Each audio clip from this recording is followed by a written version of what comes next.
Hello everyone, welcome to my channel Civil Engineering Guru. आज मैं आपको ईएस के क्वेश्चन करवाऊंगा, प्लस गेट के क्वेश्चन होंगे कुछ, और जो मेंस लेवल पे कुछ एक दो क्वेश्चन है वो भी मैं आपको बता दूंगा यहाँ पर। और आपको मैंने इससे एक प्रीवियस वीडियो है जिसमें आपको टेंशन मेंबर की मैंने एक रिवीजन टाइप की क्लास बताई, रिवीजन टाइप की क्लास मैंने करवाई थी, जिसमें पूरा लेक्चर आपका पढ़ा हुआ है, वो आप देख लीजिएगा, जिसमें आपके सारे कंसेप्ट इसके क्लियर हो जाएंगे। उसके बाद आप उन क्वेश्चनों को और अच्छे से करोगे तो अच्छे से क्लियर होंगे।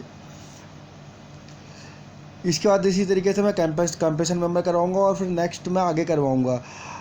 अगर आप मेरे चैनल में पहली बार आए तो मेरे चैनल को सब्सक्राइब कर दें, जिससे मुझे एक मोटिवेशन मिले।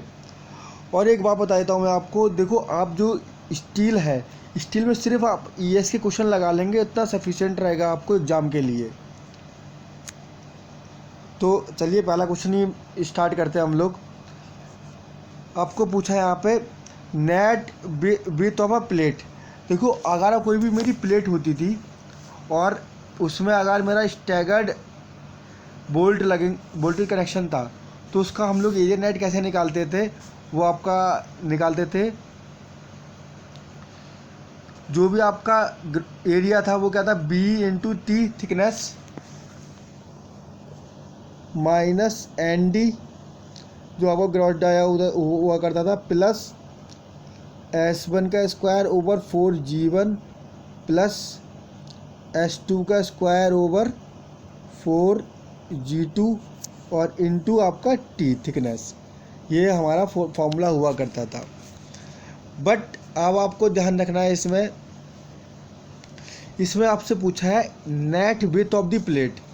तो net width of the plate के लिए हमें जो भी हमारी टोटल आपका जो भी डिस्टेंस दी हुई है यहाँ से यहाँ तक की, वो पूरी की पूरी डिस्टेंस हम लोग उसमें से माइनस कर देंगे आपका ग्रॉस डाया, और जो आपकी स्टैगर्ड जो हम इसमें फिर टोटल फॉर्मूला लगा देंगे आप। तो आपकी जो डिस्टेंस दे रखी है यहाँ से यहाँ तक की टोटल, वो कितनी दे रखी है मेरी, इस बोल्ट से लेकर के दूसरे बोल्ट तक की टोटल डिस्टेंस और प्लेट की पूरी डिस्टेंस, वो हम लोग इसमें से माइनस कर देंगे हम लोग। तो 300 इस लेंथ में से minus 3 into gross dia minus S1 का square over 4G1 minus S2 का स्क्वायर ओवर 4G2 लगा देंगे। तो आपको पता था जो मेरी स्टैगर डिस्टेंस होती थी वो यहाँ इस बोल्ट से लेकर के पैरेलल फॉर्म में सेंटर टू सेंटर डिस्टेंस थी मेरी बोल्ट की, और जो गेज डिस्टेंस हुआ करती थी वो परपेंडिकुलर फॉर्म में मेरी बोल्ट कनेक्शन की सेंटर टू सेंटर डिस्टेंस हुआ करती थी, या रिवेट कनेक्शन की, एक ही बात है। तो इसमें अब जब आप पुट करोगे तो वो आ जाएगा आपका 300 माइनस जो ग्रॉस डाया दे रखा है वो आपको दे रखा है कितना, 25 mm। ये आपका आ जाएगा 25 माइनस S1 कितना दे रखा है आपको, 50 दे रखा है 50, और अपॉन 4G1 कितना दे रखा है आपको, 100 दे रखा है ये, माइनस 50 S2 दे रखा है आपको, और उसी तरीके से ये कितना दे रखा है आपको, 4 इंटू 100। जब आप इसको सॉल्व करोगे, ये इसका आप एलसीएम ले लोगे, आप इसके बाद 2 इंटू 50 का स्क्वायर कर दोगे, ये आपका स्क्वायर है। तो इसके बाद जो आपका ये नेट इफेक्टिव बिट आ जाएगी, वो आपकी आ जाएगी 2 इंटू 37.5 आ जाएगी आपकी। समझ में आ गया होगा आपको अच्छे से। अब देखिए इस क्वेश्चन में दे रखा है सिंगल एंगल, कोई भी सिंगल एंगल दे रखा है, सिंगल एंगल का मतलब दिस वन, ये आपका सिंगल एंगल दे रखा है। अब आपसे पूछ रहा है उसमें उसका जो इस पर एक्चुअल टेंशन लग रहा है वो कितना लग रहा है आपका, 50 किलो न्यूटन का, और उस पर जो आपका स्ट्रेस आ रहा है वो 150 मेगा पास्कल का आ रहा है। तो आपको पता है स्ट्रेस इक्वल टू क्या होता है, लोड जो भी होता है ओवर एरिया होता है मेरा, सिंपल। तो लोड ओवर एरिया होता है स्ट्रेस। तो यहाँ पे आपको क्या निकालना है, एरिया निकालना है। तो एरिया नेट निकाल सकते हो आप। तो वो कैसे आ जाएगा आपका, area net is equal to load कितना दे रखा है, 50 किलो न्यूटन दे रखा है, न्यूटन में आप उसको कन्वर्ट कर लोगे, और ये आपका 150 मेगा पास्कल। जब इसको आप सॉल्व करोगे तो आपका जो एरिया नेट आ जाएगा वो आ जाएगा आपका 333.3 आ जाएगा। अब आपको एक स्टील टेबल देखनी है उसमें, और स्टील टेबल में आपको याद रखना है, अगर आपका एरिया नेट 633 तक आता है तो आपको स्टील टेबल जो यूज़ करनी है वो आपको ये वाली यूज़ करनी है। और अगर आपका 441 आता है या उससे कम आता है तब आपको ये वाली टेबल वो लेनी है आपको। और अब आपको अगर एरिया नेट आपका 285 आता है तब आपको कौन सी टेबल यूज़ करनी है, तब आपको ये वाली जो है। और जब आपका 285 से नीचे आता है, मान लीजिए आपका 325 आता है, सॉरी उससे बढ़ के आता है आपका एरिया नेट, तब आपको ये वाली जो है आपको एंगल सेक्शन प्रोवाइड करना है। तो अब आपको याद रखना है कि कौन से एरिया नेट के लिए कौन सा। आप 441 है जो कि मेरा बड़ा है किससे, 333 से। तो हम लोग इसमें सूटेबल सबसे सूटेबल आपको पूछा कौन सा सेक्शन रहेगा आपका, 60x75। अगर आपका 600 आ जाता तब आपको कौन सा सेक्शन रहता आपका ये। तब आपका अगर आपका 285 या 280 के आसपास आता आपका एरिया नेट तब आपका ये वाला सेक्शन, और 325 के आसपास आता तब आपका ये वाला सेक्शन। तो आप इस तरीके से स्टील टेबल की हेल्प से आप उसमें एंगल सेक्शन प्रोवाइड करोगे मोर सूटेबल सेक्शन के लिए एरिया नेट के हेल्प से आप लोग। अब अगला क्वेश्चन दे रखा है आपको, effective area of the member yield stress ultimate strength of a tension member as plastic design concept से आपसे पूछा है। तो आपको एक बात याद रखनी है, जो भी आपको मैक्सिमम लोड कैपेसिटी निकालते थे हम लोग वो कैसे निकालते थे, किसी भी टेंशन मेंबर में वो एक्सियल टेंशन इनटू आपका क्या होता है इफेक्टिव एरिया, या फिर आप कह दो एरिया नेट। तो इस तरीके से हम लोग क्या निकाल लेते थे, उसकी लोड कैरिंग कैपेसिटी निकाल लेते थे। अब आपको इसमें पूछा है इसमें कि मल्टीप्लाइंग फैक्टर कितना लेना है आपको। तो एक बात याद रखनी है, अगर मेरा टेंशन मेंबर होता है तो उसमें जो मेरा मल्टीप्लाइंग फैक्टर होता है वो 0.85 लेते हैं हम लोग। अगर जो आपका कंप्रेशन मेंबर होता है तो उसके लिए जो मल्टीप्लाइंग फैक्टर होता है वो 1.7 होता है आपका। तो यहाँ से मेरा क्या निकल के आ जाएगा आपका 0.85। अच्छा, आपका load carrying capacity in case of आपकी क्या पूछी जाए आपकी लिमिटेड स्टेट के केस में, तो आपको क्या करनी होती थी, ग्रॉस एरिया F/ओवर जो भी पार्शियल सेफ्टी फैक्टर है 1.1, इससे हम लोग क्या निकाल लेते थे आपका load carrying capacity in limited state. अब परमिसिबल स्ट्रेस पूछा है आपको of structure steel under dynamic load. तो देखिए, आपको जब भी आप स्ट्रक्चर स्टील यूज़ कर रहे हो तो उसके लिए जो आपका परमिसिबल स्ट्रेस होता है वो कितना इंक्रीज़ हो सकता है, उसमें वो 33% हो सकता है। बट इन केस अगर आपका कनेक्शन रिवेटेड है, रिवेट यूज़ कर रहे हो आप, बोल्ट यूज़ कर रहे हो आप, पूरा का पूरा स्ट्रक्चर स्टील सेक्शन नहीं है आपका, तो उसमें आपका कितना इंक्रीज़ होगा परमिसिबल स्ट्रेस, वो होगा आपका 25%। ये मैंने एक वीडियो में बताया हुआ है आपको अच्छे से। तो इसका जो आंसर हो जाएगा वो कितना हो जाएगा, ये स्ट्रक्चर स्टील दे रखा है आपका, आई थिंक ये दे रखा है आपको स्ट्रक्चर स्टील। तो इसमें जो आपका कितना इंक्रीज होगा आपका 33.33% हो जाएगा। अब आपसे पूछा था सिलेंडर रेशियो ना टेंशन मेंबर एज पर BIS code reversal stress due to load other than wind and seismic. देखिए, आपको सिलेंडर से रेशियो का टेंशन और कंप्रेशन की बात होती है तो हम लोग कितना लेते हैं, अंडर विंड और सिस्मिक लोग 180 लेते हैं। बट लेकिन अगर ब्रेसिंग दिया हो कनेक्शन, ब्रेसिंग के केस में हम लोग कितना लेते हैं, तब आपका कितना लेते हैं 350 लेते हैं। अंडर सिस्मिक अर्थक्वेक लोड के केस में तो 350 लेते हैं। तो यहाँ पे आपका ब्रेसिंग तो दिया नहीं है, तो इसका आंसर क्या हो जाएगा आपका 180 हो जाएगा। चलिए अब अगला क्वेश्चन देखिए। उसी तरीके से आपका अगर कोई कंप्रेसिव लोड दिया हुआ है, कंप्रेसिव लोड दिया हो आपका, उसमें आपका विंड अर्थक्वेक का फोर्स दिया हो और इसका एडवर्सली इफेक्ट हो रहा हो स्ट्रेस पर, तब हम लोग कितना लेते हैं, हम लोग सिलेंडर रेशियो आपका 250 लेते हैं। आपको ये बात आपको याद रखनी है, एडवर्स इफेक्ट के केस में 250 और किसके टेंशन और कंप्रेशन के केस में सिलेंडर से रेशियो। तो काफ़ी इंपॉर्टेंट है, ये बात आपको याद रखनी है, प्रीवियस वीडियो में बता चुका हूँ मैंने। अब देखिए, ये आपको स्ट्रेस और स्ट्रेन के बीच में ग्राफ होता है, माइल्ड स्टील का ग्राफ होता है। तो इसको हम लोग जो ग्राफ बनाते हैं वो किस तरीके से बनाते हैं, कोई भी यहाँ से ये जो है आपका limited proportionality upper yielding point, lower yielding strain hardening, और फिर उसके बाद आपका ये होता है आपका अल्टीमेट स्ट्रेस, और फिर आपका फ्रैक्चर और फेलियर, इस तरीके से हो। तो यहाँ पे लिमिटेड प्रोपोर्शनलिटी आपका elastic limit, upper yield point, lower yield point, और फिर आपका स्ट्रेन हार्डनिंग, फ्रैक्चर और फिर फेलियर।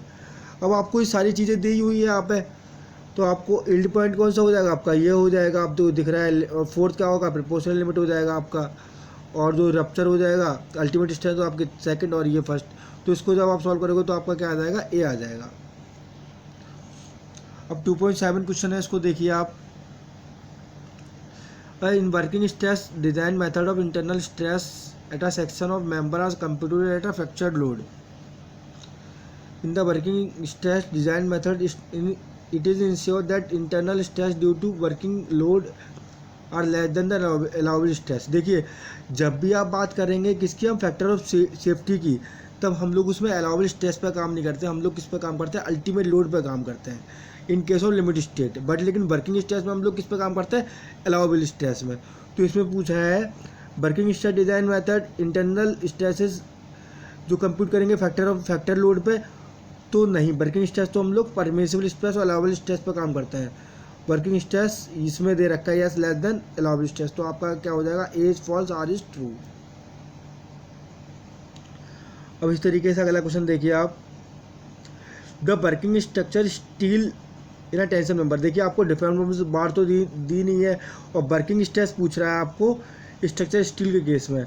तो आपको पता है परमिसिबल स्ट्रेस पूछ रहा है, तो परमिसिबल स्ट्रेस कितनी लेते हैं हम लोग, 0.6 एफ बाई, और आपको डिफॉर्म बार तो दी नहीं है, तो स्ट्रक्चर स्टील के केस में हम लोग जो एफ बाई की वैल्यू लेंगे वो कितनी ले लेंगे, 0.6 इंटू 250 ले लेंगे। तो यहाँ से इसको सॉल्व करेंगे तो आपका कितना आ जाएगा, 150 न्यूटन पर एम स्क्वायर, इसका हो जाएगा सी।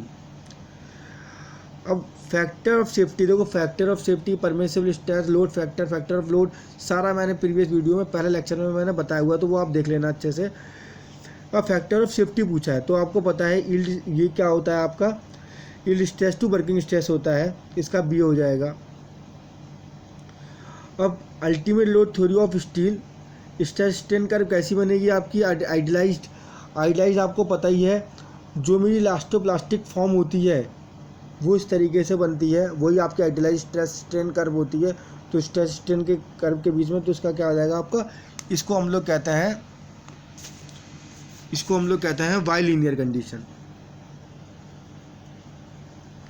ये होती है आपकी बाई लीनियर, हो जाएगा इसका आंसर। चलिए अब अगला क्वेश्चन देखिए आप। The centre to centre maximum distance between, अब centre to centre maximum distance पूछिए, centre to centre maximum distance bolt ना टेंशन मेंबर। अब आपको पता है कि जो पिच पूछी है इसने, तो पिच मेरी कितनी होती है टेंशन के केस में 16T, और कंप्रेशन के केस में कितनी पिच लेते हैं हम लोग 12T। Thickness of the plate दे रखी है आपको, और वो आपकी आ जाएगी यहाँ पर कितना, 160 mm। अब अगला क्वेश्चन देखिए। Only a portion of the area of the outstanding leg angle section serving a tension member considered a computing effective area. देखिए, अब आपने इसने क्या क्या है, effective area of angle section. देखिए, जब आप इफेक्टिव एरिया कंप्यूट कर रहे हो तब आप कैसे कैलकुलेट करोगे। मान लीजिए कोई भी गसेट प्लेट दे रखी है मेरी इस तरीके से, और उसमें आप एंगल सेक्शन, आप सिंगल एंगल सेक्शन उसको कनेक्ट कर रहे हो आप। अगर आपको इफेक्टिव नेट एरिया निकालना है तो आप कैसे निकालते हो, area net is equal to A1 plus KA2 आता है आपका। और अगर आपको A1 निकालना है तो वो आप क्या करोगे, जो भी आपका बड़ा वाला एंगल सेक्शन है इसका एरिया निकालोगे। वो कैसे निकालते थे, L1 minus D gross dia minus T/2 और इसका थिकनेस। तो यहाँ से इसको, ये आपका थिकनेस, इससे हम लोग इसको निकाल लेते थे। अब आपको यही बोल रहा है इसमें, only a portion of area of outstanding leg. Outstanding leg कौन सा होगा, देखिए कोई भी अगर कैसेट प्लेट है तो ये तो आपका इनस्टैंडिंग लेग होगा, ये वाला दिस लेग, और ये आपका आउटस्टैंडिंग लेग होगा। Section of tension member computing effective area किस पे डिपेंड, वो near the joint outstanding leg does not take it full stress. कौन सबसे ज़्यादा स्ट्रेस लेगा आपका, जो मेरा कनेक्ट होगा किसी भी जो है बोल्ट या रिविट कनेक्शन से, तो आपका जो इनर वाला लेग होगा स्ट्रेस आपका यही लेगा। तो ये इसका आंसर हो जाएगा आपका ए। अब अगला क्वेश्चन देखिए आप, some steel does not show yield plateau or so continue curve for structure steel, the yield strength obtained। तब आपको ये आपने आरसीसी में पढ़ा होगा आपको कि जो मेरा स्ट्रेस स्ट्रेन कर्व होता है यहाँ से यहाँ तक जब हम लोग यूज़ करते हैं, दिस इज प्रूफ स्ट्रेस, और फिर उसके बाद आपकी अल्टीमेट स्ट्रेनिंग आने लग जाती है। आपका अल्टीमेट स्ट्रेस डेवलप होता है जिसकी वैल्यू होती है मेरी 0.0035, और जो यहाँ पे जो मेरा आता है इसको हम लोग कहते हैं प्रूफ स्ट्रेस। यहाँ तक जो आपकी कर्व होती है पैराबोलिक कर्व होती है, फिर उसके बाद आपकी लीनियर कर्व हो जाती है। तो इसमें हम लोग इसने ये पूछा है some steel does not show yield plateau and show continue curve. अगर वो कंटिन्यू कर्व नहीं है सिर्फ, तब आपका क्या होगा, वो आपका प्रूफ स्ट्रेस कहलाएगा। तो इसका जो आंसर हो जाएगा वो क्या हो जाएगा आपका 2.13 का ए हो जाएगा आपका, for determine 2.02% offset of an strain. अब देखिए लग एंगल्स क्या होता है। देखो जब भी कोई स्टील मेंबर होता है उसमें हमारा क्या होता है, स्ट्रेनिंग की वजह से, नॉन यूनिफॉर्म स्ट्रेन की वजह से शियर लैग इफेक्ट आ जाता है, और इसको हम लोग कम करने के लिए लेंथ को बढ़ाते हैं। पर लेकिन लेंथ बढ़ाते हैं तो उससे जो उस पर स्ट्रेस झेलने की जो कैपेसिटी हो जाती है वो कम हो जाती है, उसकी लोड कैरिंग कैपेसिटी कम हो जाती है। बट लेग एंगल का यूज़ करते हैं तो हम उसकी लेंथ को भी डिक्रीज़ कर देते हैं और उसकी एफिशिएंसी को भी बढ़ा देते हैं। तो उसकी एफिशिएंसी भी बढ़ाते हैं और शियर लैग इफेक्ट को भी कम करता है मेरा लेग एंगल। तो इसमें पूछा leg angle are used to आपका decrease the length of the end connection of angle section and decrease the length of the end connection of the channel section. तो आपका सेकंड और फोर्थ हो जाएगा आपका। अब लेग एंगल क्या करता है आपको, reduce the length of the joint. बिल्कुल सिंपल क्वेश्चन है आपका।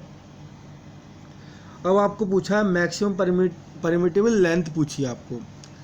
देखिए परमिटेबल लेंथ निकालने के लिए आपका फॉर्मूला होता है, वो याद रखना आपको। जो भी आपका परमिसिबल स्ट्रेस होता है उसको आपको क्या करना है, रेडियस ऑफ जाइरेशन से मल्टीप्लाई कर देना है, जिससे आपकी क्या निकल के आती है, लेंथ निकल के आती है। अगर परमिसिबल स्ट्रेस निकालनी होती है तो मेरी क्या होती है, लेंथ ओवर आर होती है, जिसको हम लोग सिलेंडर से रेशो भी कहते थे, एल ओवर आर होता था मेरा। तो यहाँ से हम लोग जो सिलेंडर से रेशो दिया हुआ होता है आपका किसके केस में, ब्रेसिंग के केस में, वो कितना होता है 350 आपको। अब आपको इसमें पूछिए जो आपको स्टील लोड दे रखी है उसके जो 16 mm डाई दे रखा है उसका ब्रेसिंग के केस में हम लोग निकालना है इसमें। तो रेडियस ऑफ जाइरेशन आपका कितना आता है, D/4 कर दोगे आप। तो D कितना दे रखा है आपको 16/4, तो इसको आप डिवाइड करोगे 4, तो आपका रेडियस जाइरेशन कितना आ जाएगा, 4 आ जाएगा। तो यहाँ से आपको लैम्डा दिया हुआ है और लेंथ का आप निकाल सकते हो, लेंथ ऑफ दी मेंबर, तो वो कितना आ जाएगा 4। तो ये इसको सॉल्व करोगे तो आपको कितना आ जाएगा 1400 आ जाएगा। सिंपल है। अब 2.17 क्वेश्चन देखिए आप, steel member section among the following combination can carry maximum load. Maximum load आपका कब कौन झेल सकता है। देखिए मैंने आपको बताया था, कोई भी मेरा अगर सिंगल एंगल सेक्शन है, मान लीजिए कोई गसेट प्लेट है और उससे आपका सिंगल एंगल सेक्शन कनेक्ट कर रहा है, तो इसका जो हम लोग एरिया नेट निकालते हैं वो कैसे निकल के आता है, A1 + KA2 आता है। तो यहीं से अगर आपका K की जो वैल्यू निकल के आती है वो कैसे आती है, 3A1/3A1 + A2। ये किसके केस में था, सिंगल एंगल कनेक्शन के केस में था, सिर्फ ओनली वन लेग कनेक्टेड है। अगर आपका डबल एंगल कनेक्टेड है तब मेरा क्या करते थे हम लोग, डबल एंगल के कनेक्ट के केस में हम लोग मान लीजिए कोई भी गसेट प्लेट है आपकी, ये आपके कोई भी एंगल सेक्शन दे रखा है मान लीजिए, और इसको आपने टैक रिबिट से उसको कनेक्ट कर दिया, तो इसका एरिया नेट कैसे निकल के आता था आपका A1 प्लस के A2, और के की वैल्यू कैसे आएगी आपकी 5A1 प्लस A2 निकल के आ जाता था। तो इस केस में मेरा लोड की कैपेसिटी को झेलने की आपकी ज़्यादा कैपेसिटी होती है, तो आपको याद रखनी है वाली बात। तो इसमें पूछा है pair of angle welded on opposite sides of the gusset plate and not tack rivets, नहीं, उस टैक रिबिट लगेगा तो उसकी लोड कैरिंग कैपेसिटी मेरी ज़्यादा होगी झेलने की, तो उसका आंसर क्या हो जाएगा आपका pair of angle welded and opposite sides of the gusset plate and tag welded along its length, तो आपका क्या होगा बी।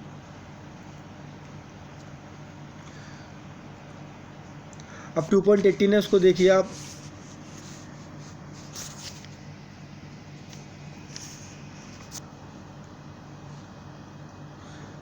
एन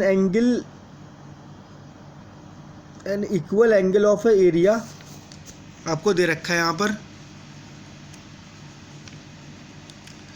कोई भी equal angle of area has been attached to a support by means of lug angle, it allowable stress and load carrying capacity of the member.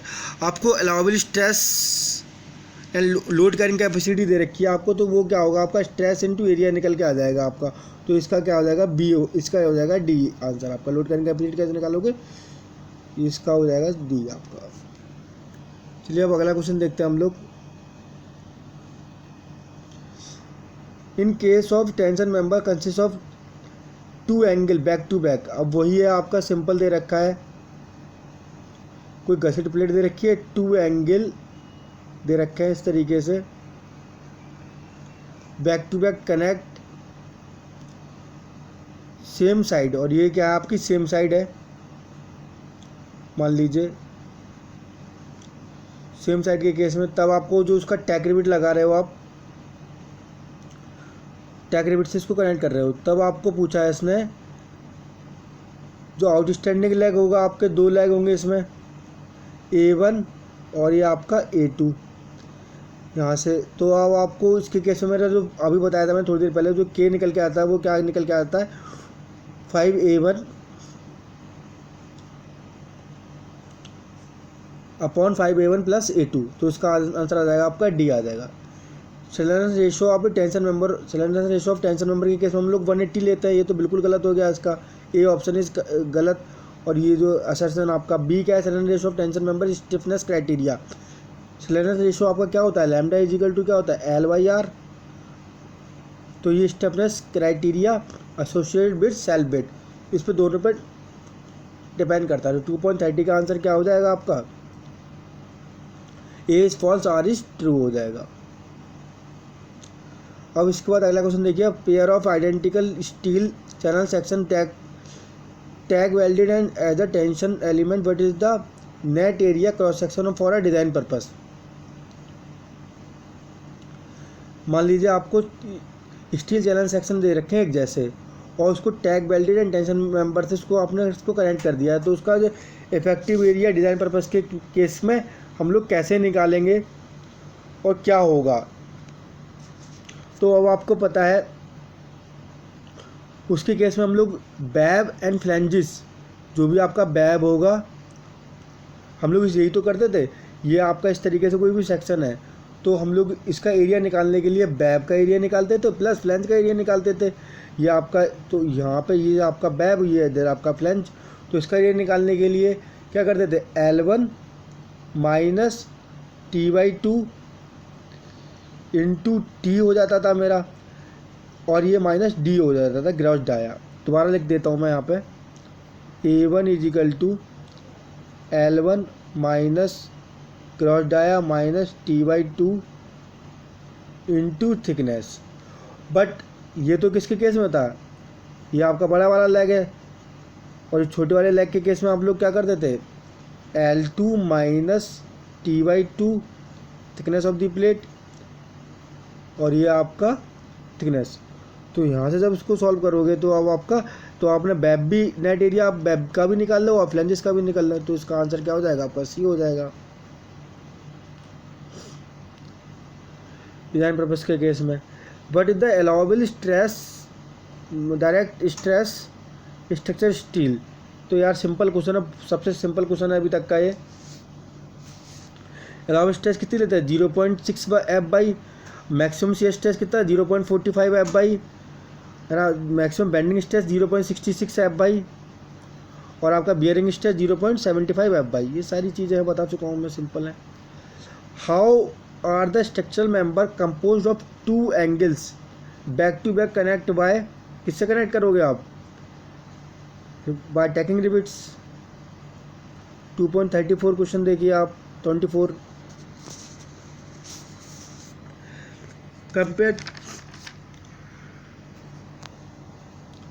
Compare to mild steel aluminium. देखिए इसमें आपसे पूछा है, तो aluminium जो mild steel होता है आपको पता है उसकी डक्टिलिटी ज़्यादा होती है एज़ कम्पेयर टू इसकी लेसर डक्टिलिटी होगी एल्युमिनियम की। दूसरा आपका क्या होगा,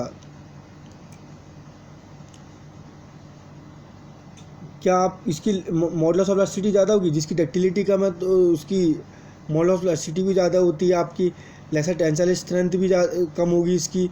माइल्ड स्टील की टेंसाइल स्ट्रेंथ भी ज़्यादा होगी, यंग मॉडुलस ऑफ इलास्टिसिटी भी ज़्यादा होगी, और आपका यील्ड स्ट्रेस भी ज़्यादा होगी। नो डेफिनेट यील्ड पॉइंट, तो इसका आंसर क्या हो जाएगा आपका? सी हो जाएगा। अब क्वेश्चन नंबर 2.25 है, उसको देखिए आप।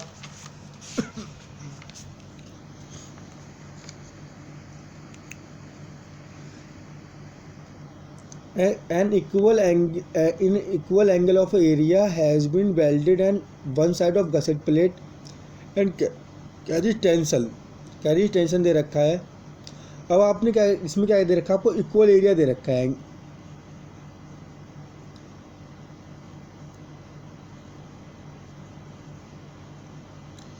ये आपको जो है an equal angle area has been welded one side of gusset plate and carry the tension along the axis. तो देखिए मान लीजिए ये है आपको कोई गसेट प्लेट दे रखी है और इसमें आपको इक्वल एंगल, मतलब जो एंगल है उसका जो इक्वल एरिया दे रखा है आपका, ठीक है। जो एरिया वैल्यू है, जो यहाँ का एरिया था और ये भी एरिया क्या है आपका अब इक्वल दे रखा है। यहाँ पर तो मेरा अलग अलग था, तो एरिया जो होगा मेरा क्या हो जाएगा? वो a/2 हो जाएगा। ये बात आपको हाफ a/2 हो जाएगा a1 की वैल्यू, और जो a2 होगा वो भी मेरा क्या हो जाएगा, क्योंकि उसमें लॉन्गर शॉर्टर लेग तो दे नहीं रखी, तो ये आपका ये भी क्या हो जाएगा? a/2 हो जाएगा। इसको हम लोग हाफ ऑफ डिवाइड कर लेंगे में। और इसके बाद अब आपको पता है इसके केस में मेरा फॉर्मूला बताया था मैंने, जो भी आपका सिंगल एंगल का कनेक्टेड है गसेट प्लेट से, तो वो हम लोग एरिया नेट कैसे निकालते थे? Area net is equal to a1 plus a2 आ जाता मेरा। तो यहाँ से जो k की वैल्यू आती थी वो आपकी क्या आती थी? 3a1 plus 3a1 plus a2। बस सिंपल दोस्त। अब आपको सारी चीज़ें दी हुई हैं, आपको a1 दिया हुआ है, k की वैल्यू आप पुट कर दोगे 3a/2 plus 3a/2 plus a/2। जब इसको सॉल्व करोगे तो कितना आ जाएगा? वो 3/4 आ जाएगा आपका। अब आपको एरिया नेट निकालना है, बस अब आपको वही वैल्यू पुट कर देनी है सारी की सारी। a/2 a1 प्लस k2, तो k की वैल्यू कितनी आई आपकी? 3/4 इंटू a/2। जब आप इसको सॉल्व करोगे तो आपका आंसर कितना आ जाएगा? 0.875 है। काफ़ी इंपॉर्टेंट क्वेश्चन है, एग्जाम में आया हुआ क्वेश्चन है, तो अब आपको याद रखना है। अब आपको मैक्सिमम परमिसिबल स्ट्रेस पूछा है, अलाउबल टेंसाइल स्ट्रेंथ पूछा है, तो सिंपल क्वेश्चन है यार। 0.6 F/, होता है आपका एक्सेल के केस में, तो बस पुट कर दोगे। F/, दिया हुआ है 400, तो आपको कितना आ जाएगा? 240 मेगा पास्कल। 2.27 देखिए अब आप। And tension member consist of two angle placed back to back which one of the following configuration. कौन सा होगा आपका कॉन्फ़िगरेशन, वो पूछ रहा है आपसे। टू एंगल सेक्शन दे रखे हैं, तो आपको पता है गसेट प्लेट होती है और उसको हम लोग दो एंगल सेक्शन के बीच में कनेक्ट कर देते थे। और ये जो है आपका यहाँ से हम लोग ये वाला आपका जो है आपका लोड कैरिंग कैपेसिटी इसकी ज़्यादा होगी आपकी, तो ये आपका ए हो जाएगा। Gusset plate in between the two angle and tack rivets are provided. सबसे ज़्यादा लोड कैरिंग कैपेसिटी मेरी तब होगी जब मेरा गसेट प्लेट मेरी दो एंगल सेक्शन के बीच में आपकी मतलब पड़ी होगी, और उस पर आप तब उस पर लोड लगाओगे तो वो सबसे ज़्यादा लोड बेयर करेगा। ये आपको ध्यान रखनी है। अब 2.28 क्वेश्चन देखिए आप।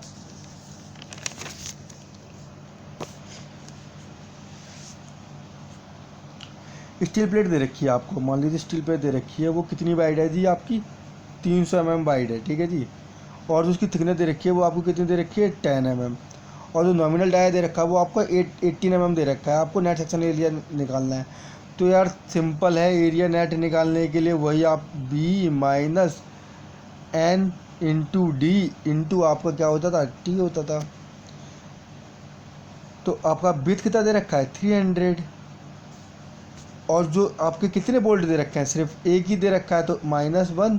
इसका आपका 18 दे रखा है, तो 18 + 1.5 कर दोगे आपको सिर्फ, क्योंकि इसमें नॉमिनल डाया दिया हुआ है, तो आपका कितना आ जाएगा 19.5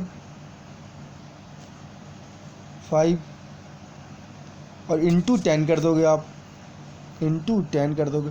यार देखो जब इसको सॉल्व करोगे तो आपका जो आंसर आ जाएगा वो आ जाएगा 2805, बी हो जाएगा इसका answer. The capacity of single ISA 100 × 100 × 10 दे रखा है आपको। At tension member connected by 1 leg only using 6 rivet of 20 mm dia. देखिए सबसे पहले तो जो आपका ISA एंगल सेक्शन दे रखा है वो कितना दे रखा है आपको। देखिए इसमें क्या है, आपको ये दे रखा है आपको 100, ये दे रखा है आपको 100, और ये आपको दे रखा है 10, ठीक है। अब आपको एरिया नेट निकालना है इसको। तो एरिया नेट निकालने के लिए एक फॉर्मूला होता था, मैंने बताया था आपको, वो क्या होता था A1 + KA2 दे रखा है आपको। सिंगल एंगल सेक्शन है तो उसके केस में हम लोग जो K की वैल्यू है वो कैसे निकालते थे, K = 3A1 + A2 निकालते थे। अब देखो सारी चीज़ें दे रखी हैं, आप A1 कैसे निकालोगे। तो A1 के लिए मेरा फॉर्मूला क्या होता था, जो उसकी लेंथ थी, लेंथ कितनी थी आपकी, ये देख रहे हो आप यहाँ पे 100 और ये आपका 100, तो लेंथ कितनी थी आपकी 100। पहला वाला एरिया है ना ये, तो आपका ये इसका एरिया है, आपका जो ऊपर वाली जो लेग है दिस वन 100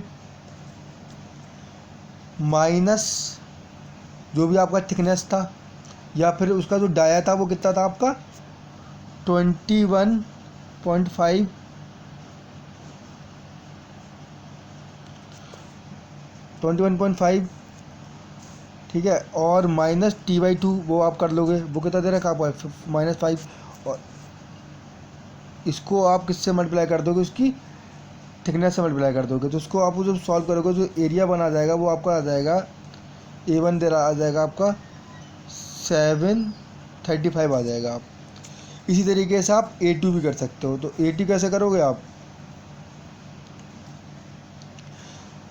वो क्या होता था L2 - T/2 और T, और जो L2 दे रखा है वो आपका मतलब ये वाली लेंथ दे रखी है आपको, ये वाली छोटी वाली लेंथ जिसको दे रखे हैं ये आपका 100, तो ये L2 आपका 100 - 10/2 × 10। इसको जब सॉल्व करोगे तो A2 की वैल्यू आ जाएगी, वो कितनी आ जाएगी आपकी 950। A1 की वैल्यू कितनी आई आपकी, वो आई आपकी 735। इससे आप K की वैल्यू आप निकाल सकते हो। तो जब आप K की वैल्यू निकालोगे तो वो आ जाएगी आपकी 0.7। अब आपको क्या निकालना है, इसमें एरिया नेट निकालना है आपको।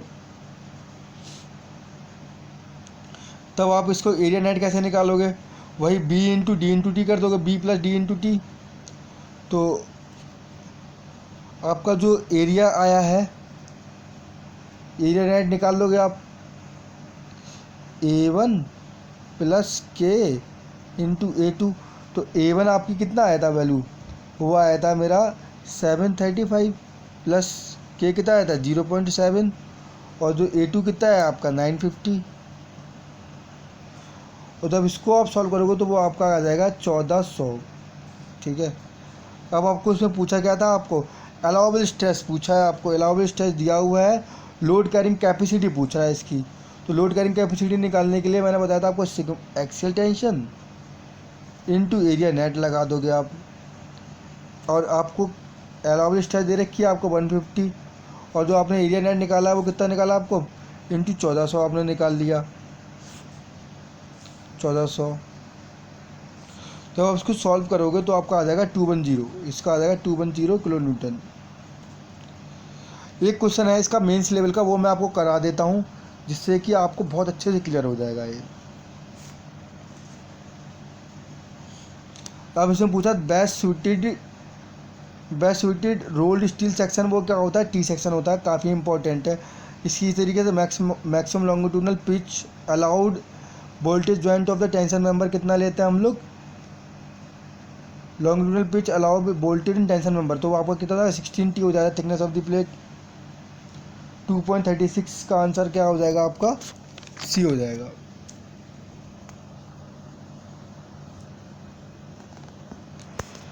याद रखना काफ़ी इंपॉर्टेंट है ये question, thickness of the plate होता है, ना कि आप लोग बोल्ट लगाते हैं यहाँ पे कभी सोच कर इसको। अब ये सिंपल क्वेश्चन दे रखा है आपको 2.32 क्वेश्चन दे रखा है। A simple system shown in figure, the load P दे रखा है आपको 4 टन का, what is the tension of the cable. देखिए जितना आपका लोड दे रखा होता है तो टेंशन लेगा इसमें, तो कितना लोड दे रखा होगा 4 टन का, तो इसमें कितना आएगा, ये आपका 4 टन ही आएगा, इसमें इतनी टेंशन लेगा आपको। सिंपल क्वेश्चन था। एक ये मेंस लेवल का क्वेश्चन और है, आप इसको और देख लीजिए, इससे आपके जो है ना कंसेप्ट अच्छे से क्लियर हो जाएंगे सारे के सारे। तो ये देखिए आपको एक ISA मेंबर दे रखा है, इंडियन स्टैंडर्ड एंगल सेक्शन दे रखा है आपको 100 × 65 × 8 mm।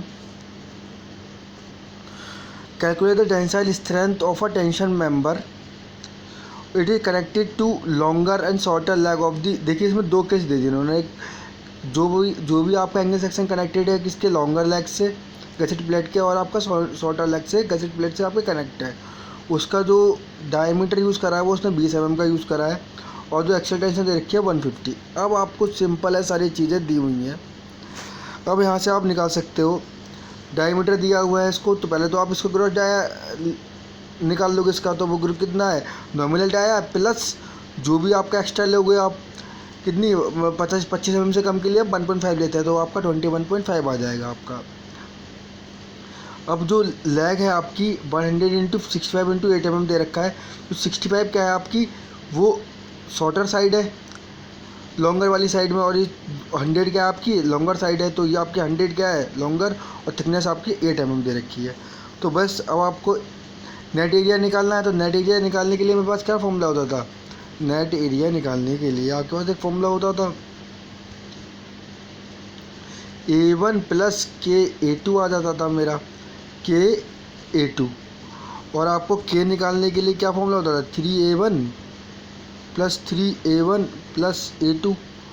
तो और आपको अब अगर आपको A1 निकालना था, तो मैंने क्या बताया था, किसी भी साइड का अगर आपको A1 निकालना है तो उसकी जो लेंथ है मेरी है ना, length of the leg minus A1 निकालना था, तो अगर लॉन्गर वाली साइड के लिए, तो जो भी ये इसकी लेंथ आपको एरिया निकालना है, तो क्या है आपका L1 - T/2 ये तो था, और माइनस ग्रॉस डाया करते थे हम लोग, और इंटू थिकनेस कर देते थे, सिंपल। तो वही किया है इसमें, कुछ और तो कुछ नया किया नहीं उन्होंने। तो लेंथ ऑफ द लेग कितना दे रखा है आपको 100 दे रखा है बड़ी लॉन्गर साइड के लिए, और हाफ कितना दे रखा, half thickness 8 mm, gross dia 10 × 1.5, और आपका थिकनेस आपकी 8 mm। इसको जब सॉल्व करोगे तो आपका कितना आ जाएगा एरिया, ये आ जाएगा 596। इसी तरीके से आप area of the outstand leg निकाल लोगे। ये तो आपके कनेक्टेड लेग के केस में था, आउटस्टैंड लेग कौन सा आपका जो कनेक्टेड नहीं है वो ये वाला है आपका, उसके केस में आपको करना पड़ेगा। तो उसके केस में वही आपको बताया था मैंने क्या, L जो भी आपका जो ये वाली L है L1, इसका जो एरिया है इसकी निकालने के लिए L1 माइनस हाफ थिकनेस बताई थी मैंने इंटू थिकनेस। तो सिंपल ये इन्होंने किया हुआ है यहाँ पर। तो इससे आपका यहाँ से इसको सॉल्व करोगे तो आपका जो एरिया आ जाएगा वो आ जाएगा 488 मीटर mm² आ जाएगा आपका। अब इसी तरीके से आप के की वैल्यू यहाँ पे पुट कर दोगे, सारी वैल्यू पुट करोगे तो आपका जो है एरिया नेट आपका निकल आएगा यहाँ से।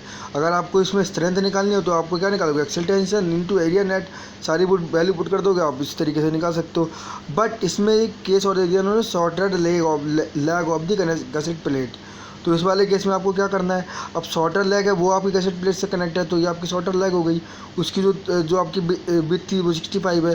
तो अब लेंथ ऑफ द लेग आपका पहले क्या आएगा मेरा 65 shorter leg in minus half thickness of the plate है ना, और आपका और जो है आपका gross dia of the width निकाल लोगे आप यहाँ से। तो ये आपका कितना आ जाएगा, half thickness 61.5 into 21.5 minus thickness of the plate. तब इसकी वैल्यू पुट करोगे 316 हो जाएगा आपका। इसी तरीके से आप आउटसाइड ऑफ दी लेग निकाल लोगे। आप आउटसाइड ऑफ दी लेग के लिए आप length of the unconnected leg है तो उसका कितना दे रखा है आपको, 100 दे रखा है। हाफ थिकनेस ऑफ दी वो ये हम लोग जो लेंथ ऑफ दी जो हमारी कनेक्टेड लेग है उसमें हमें ग्रॉस डाया माइनस करना पड़ता है, ये बात आपको याद रखनी है। किसमें से, जो भी मेरी लेंथ ऑफ दी लेग है जो कनेक्टेड लेग है उससे। तो जब भी कनेक्टेड लेग वाले में ये बात आपको कंसेप्ट ध्यान रखना है दोनों। तो बस यहाँ से भी आप कनेक्टेड लेग वाले में A1 A2 निकाल लोगे, आप इनकी वैल्यू पुट कर दोगे, फिर आप एक्सल टेंशन निकाल लोगे। तो ये जो आपकी स्ट्रेंथ निकाल लो, axial tension into area net. Simple question था। इस तरीके से कभी कभी मेंस में और आपके इवन SSC JEE के मेंस में भी क्वेश्चन आ जाते हैं। आई होप अच्छे से समझ में आया होगा, क्लियर हुआ होगा। इसी तरीके से मैं आपको कंप्रेशन मेंबर की एक थ्योरी पढ़ाऊंगा, प्लस उसके बाद उसके न्यूमेरिकल ES वगैरह के जो भी न्यूमेरिकल होंगे और प्लस एक मेंस लेवल का न्यूमेरिकल है वो मैं करवा दूंगा, जिससे कि आपका एक क्वेश्चन एक मेंस लेवल का भी तैयार हो जाए और SSC JEE और ES लेवल के जो क्वेश्चन है एक स्टील में आ रहे हैं वो आपके कनेक्ट हो जाए। अगर आपको वीडियो अच्छा लगा है तो आप मेरी वीडियो को लाइक भी कर सकते हैं और कमेंट भी कर सकते हैं।